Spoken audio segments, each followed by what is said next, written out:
so wonderful to see you. Alesha Hollinger is grateful to walk through the doors at Grady Memorial Hospital. It always feels like a reunion, you know, I get goosebumps. Grateful to see the faces of the doctors who saved her life. This was the first place that you brought me after I was received in trauma. Okay. Retracing the steps of her emergency care on May 3rd, 2023, she is grateful she survived. So wild, you know.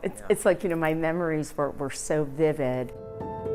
Alesha remembers being shot in the face as she came off the elevator at Northside Medical Midtown. Never in a million years did I think I'd be out doing my job and I would come face to face with an active shooter. One of 5 women shot in the medical building where she was working that day. You don't think that you're going to be the victim of a mass shooting.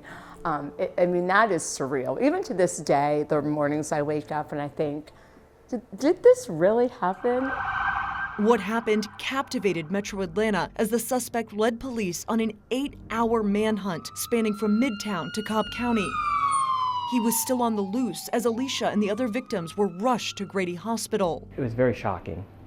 It's surreal. Dr. Sean Dariushnia was one of the first to treat Alesha in the interventional radiology lab. The hospital went into lockdown as doctors rushed to save her life. Seeing her at ground zero, massive blood loss, the shrapnel in her head, seeing her today, she's just made such a wonderful recovery. It's a story of gratitude and joy, really, at the end of the day, because, you know, our story ended up being a happy one. But the other side of that is the sadness and remorse that I feel for the other families. Amy St. Pierre did not survive the shooting, and healing has been hard for the 3 other victims and all of their families. I was a victim of a trauma, but I kind of knew what was happening, and I truly did believe, especially when I arrived here at Grady, I really did believe that I would survive this horrific event, but my family did not know that. Alesha's husband and 3 children have supported her through grueling physical therapy and endless doctor's appointments. I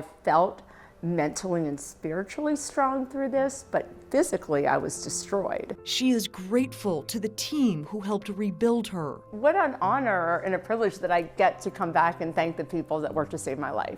Grateful to walk through the doors at Grady again. When I knew that I arrived here, it was just like, okay, like just rest, they've got it, you know, I'm gonna be okay.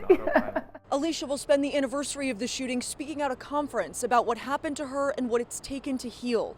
She says talking about it has empowered her, and she wants to use her voice to support other victims of violence.